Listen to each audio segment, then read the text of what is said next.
যারা দেশকে ভালোবাসে না তাদের বিদেশেও জায়গা হয় না।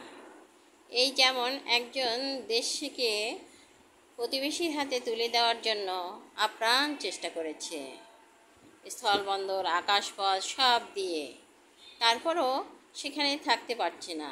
অনেক জায়গায় ইউরোপের অনেক জায়গায় দরখাস্ত করেও থাকতে পারছে না, কারণ তারা চাইছে না সে আসুক।